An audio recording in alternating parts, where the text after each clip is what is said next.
business cycles. If I had to do it all over again, I would probably be more selective and patient about building friendships at work. I wouldn't stop looking for expanding relationships with people I admire and find interesting, but I would absolutely take much more time letting the process unfold slowly.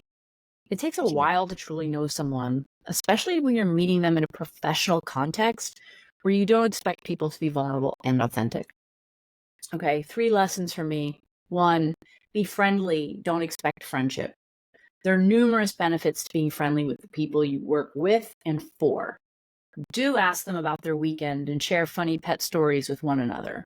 Go ahead and contribute $20 to the birthday cake fund and go out for drinks after work.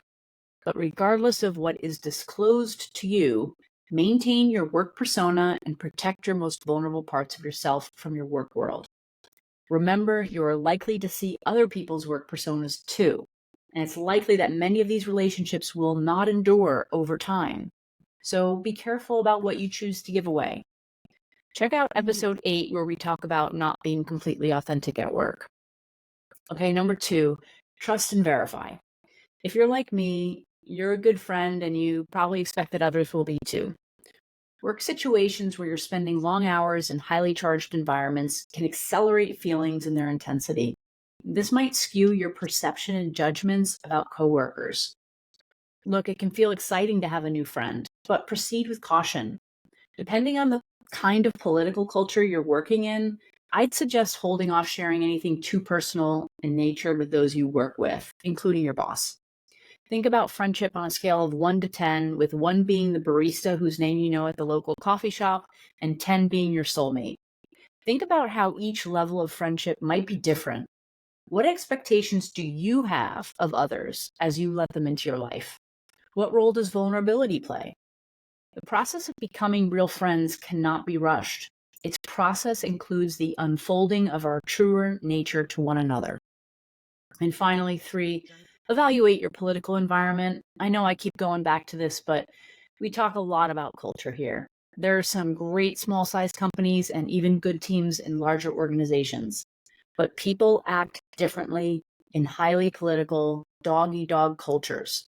Even good people can get sucked into Game of Thrones type behaviors because, frankly, their survival depends on it.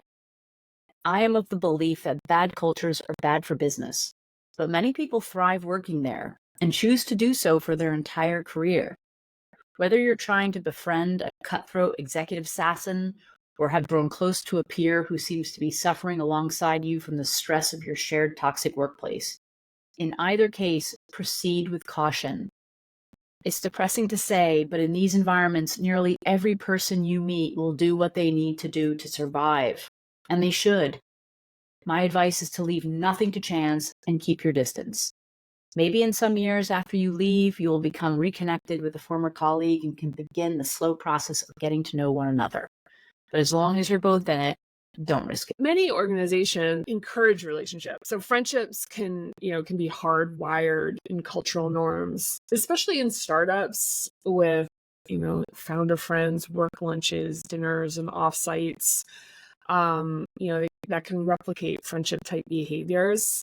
And there's some upside to this, including the fact that people who trust and like each other will be more collaborative and better at problem solving.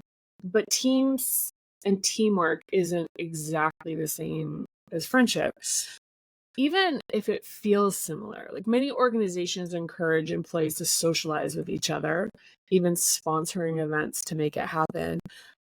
This is especially true with younger employees who may not have families and are more likely to be asked to work longer hours than more senior colleagues. Don't get me wrong, it can be really a fun time in your career, like thinking about work travel and expense drinks and dinners at fancy restaurants. I have many fond memories of alcohol-fueled evenings and deep conversation with my coworkers, and then struggling through hangovers and the meeting next day together like comrades in arms. In many cases, these remain just that, fond memories, but recognize the inherent risks involved. For example, Many organizations have policies against employees dating or require the couple to disclose themselves to HR. This is done to ensure there's no conflict of interest and favoritism, but also because love relationships, which start at work and can be distracting and problematic when they go wrong, there are no such policies about friendships at work. The same risks apply. Like if a friendship goes south for whatever reason, what impact might that have on your day-to-day life? Will a falling out with a colleague create unwanted drama in the workplace? How might this kind of complication affect your concentration? What about your mental health? Your primary objective at work is to earn capital to support the life you want. And that's what it is. Friendships can sweeten the pot and make the trade-offs more manageable, but do so cautiously. Losing sight of your main objective at work can impact your ability to make rational decisions. And if you are a leader, introduces the possibility of unconscious bias. It's easy to like some people more than others. It's a very human experience to favor people you might find similar to yourself. Leaders will benefit from keeping relationships professional, especially with one's direct reports and the people who report to them.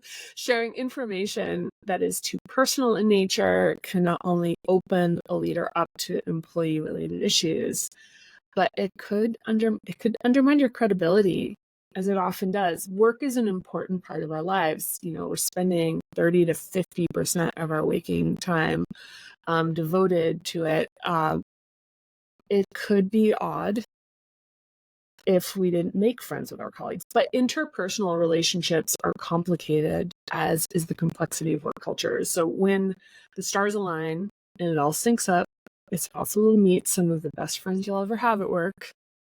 Taking things slowly and cautiously, as Mary mentioned, maintaining perspective and context is the best approach. Hey, fellow psychos, if you enjoyed the show, please click like, subscribe, and share it with other psychos you know. We'd also love to hear from you, so please hit us up on our socials. We're at Business Psychos Pod on Instagram, YouTube, and Facebook.